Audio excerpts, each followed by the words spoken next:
This is a Sports Catastrophe production.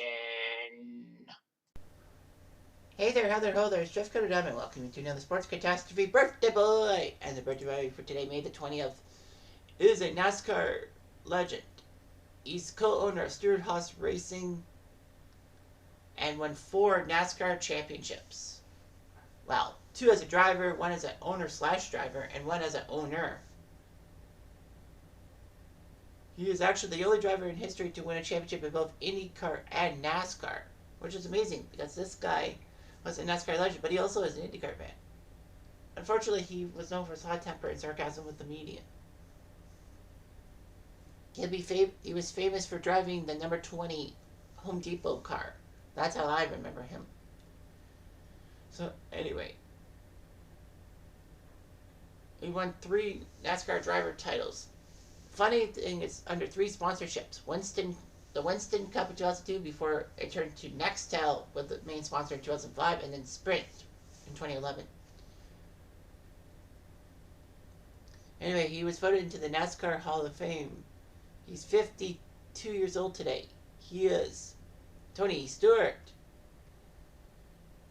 So Tony Stewart got his competitive go-kart race thing in Indiana. He actually won a World Karting Association Championship in 1987 and did quite well. Stewart in 1995 earned championships in the National Midget Sprint and Silver Crown Racing Leagues and all that. He found his way into IndyCar racing through the Indy Racing League, the IRL, which split from CART to become a rival.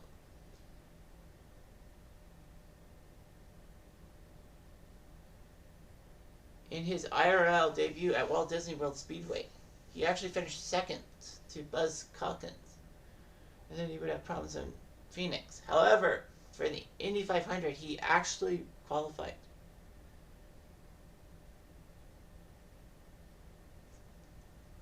He actually qualified to be 3rd. Unfortunately, or fortunately, depending on if you're a Tony Stewart fan, he actually was pole position because Arie Luyendyk's time was disqualified. And unfortunately, Scott Braden, even though he had the pole position, actually died in a training accident the next week. Meaning that Stewart got to the pole position. Unfortunately, because of a pop-off valve problem, he actually dropped him to 8th place. Well, no, sorry, his race ended before the halfway point. So anyway, he would race stock cars when he wasn't racing Indy cars. So he went to Busch Series, which was the minor leagues for NASCAR. In 9 races, his best finish was 16th. And Stewart would improve his IRL racing in 1997. All that. Strange as it sounded, he was huge and all that. He did have some problems. The last 8 races, he finished with 5 DNFs, meaning he didn't finish the race. But he still won by inches. The race of the title, the IRL title. As it was, he decided to race some Busch Series races in '98 and was racing for Joe Gibbs in his racing thing. So anyway, in the IRL, he took 3rd in the championship. And then when he went back to Busch Series, he finished top 5 times. And then Tony Stewart was told he could have a full-time NASCAR Cup ride for '99, which meant that he gave up his IRL driving thing.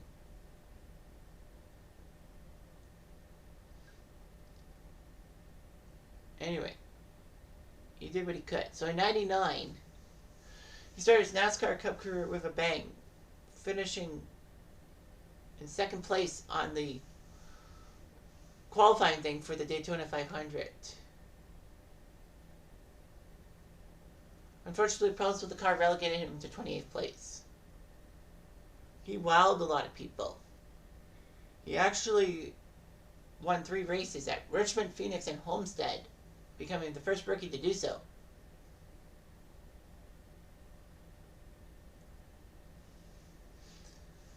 So anyway, he did quite well with his 3 races. He actually finished 4th in the point standings, which was amazing. The highest point total by a rookie. Points finished by a rookie in the modern era. But Denny Hamlin would finish 3rd in 2006, breaking that record. He was named Rookie of the Year, obviously. Stewart also attempted to race both the Indy 500 and Charlotte. Well, the Indy 500 and Charlotte NASCAR for Coca-Cola 600. He actually finished top 10 in both races. He took 9th at the 99 Indy 500 and then boarded a helicopter for Charlotte and took 4th. That's amazing what he could do. He ended up winning 6 races in 2000. Unfortunately, because of competitive drivers and a handful of DNFs, he finished 6th in the standings.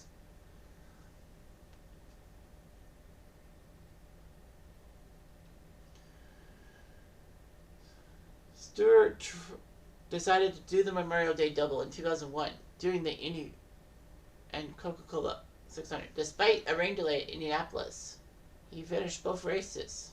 He took 6th in Indy and 3rd at the Coca-Cola 600.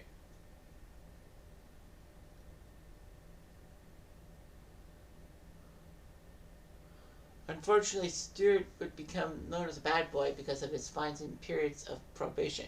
But in 2002, despite having only a few laps at the Daytona 500 because of a blown engine, Stewart raced his butt off.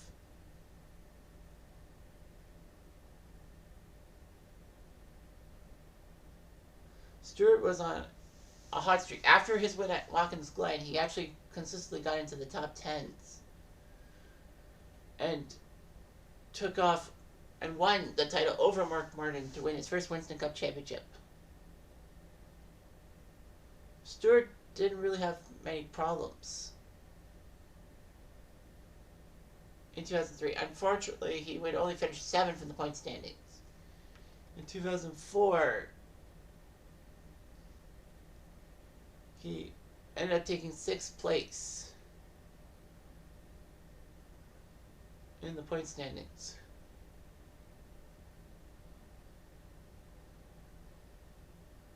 In 2005, he would bounce back, winning the title. It did its job and all that. So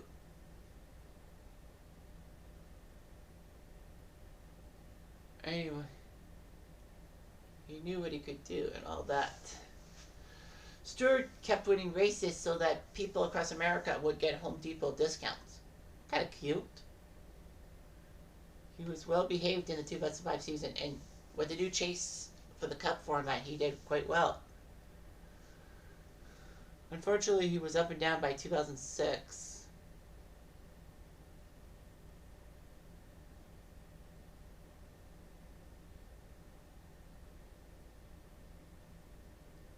So anyway, Stewart was actually given a giant honor, because he was given the honor to be the head cover guy on NASCAR 08 for the video game consoles.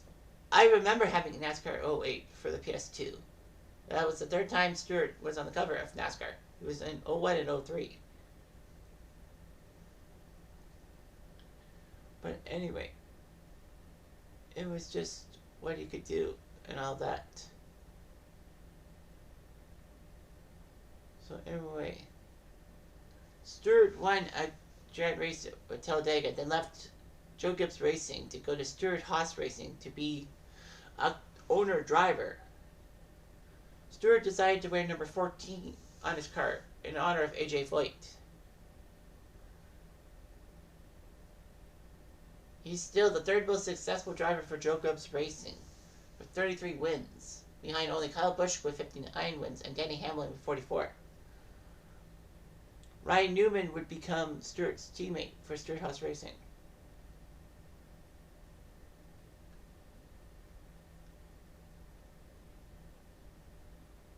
So anyway, he did what he could.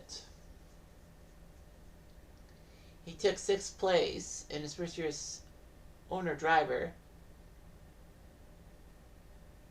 then in 2011, he ended up winning his third title, which was amazing. He won the final race at Homestead, nipping Carl Everts. However, they were actually tied on total points, Stewart and Everts.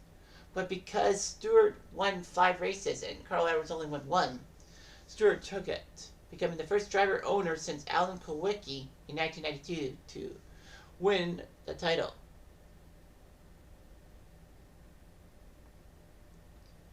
So anyway, Stewart did what he could, and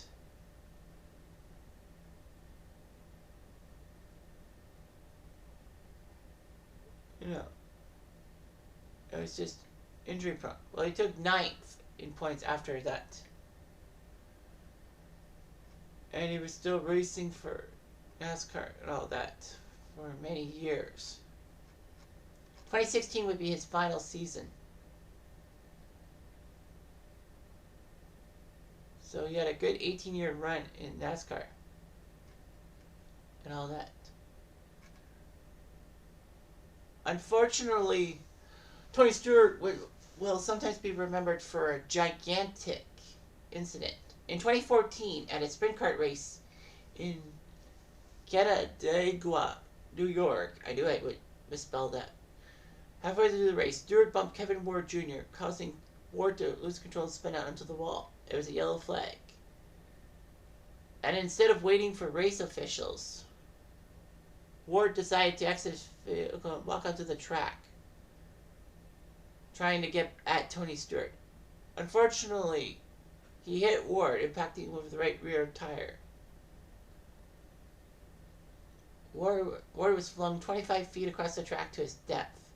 He would die of massive blunt trauma. Stewart would not compete at Watkins Glen in the NASCAR race because of this issue. It was just horrible and all that. NASCAR, a week later, announced a change that drivers who were involved in an accident and unable to drive their cars back to pit road or the garage must remain in their vehicles until emergency crews arrive, except in an emergency. Stewart would be replaced by Jeff Burton for a few races and all that.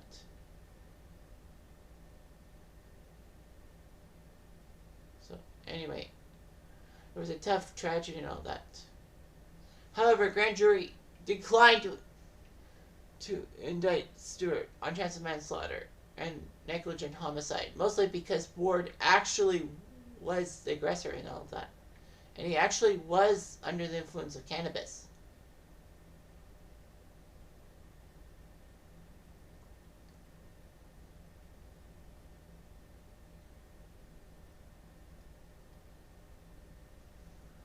So anyway,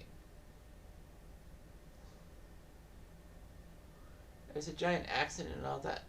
But the suit was actually settled out of court in 2018. I mean,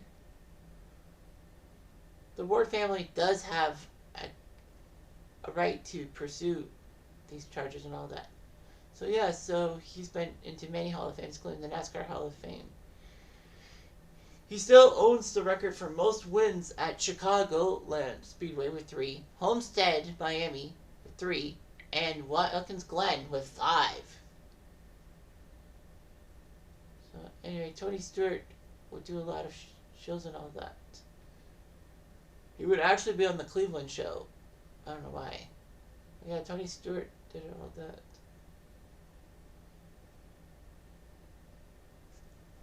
Stewart would actually be given a couple of spots of times to be in the broadcast booth as a commentator. Yeah, he was commentating the Daytona 500 the past few years. So yeah, so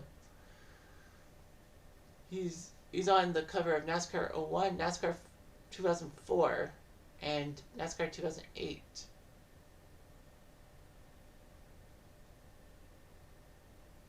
So he was on NASCAR Heat 4 on the cover and NASCAR 5 Heat 5s.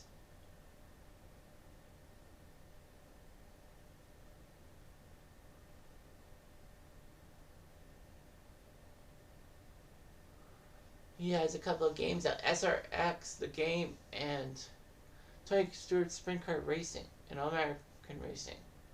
Okay, fair enough.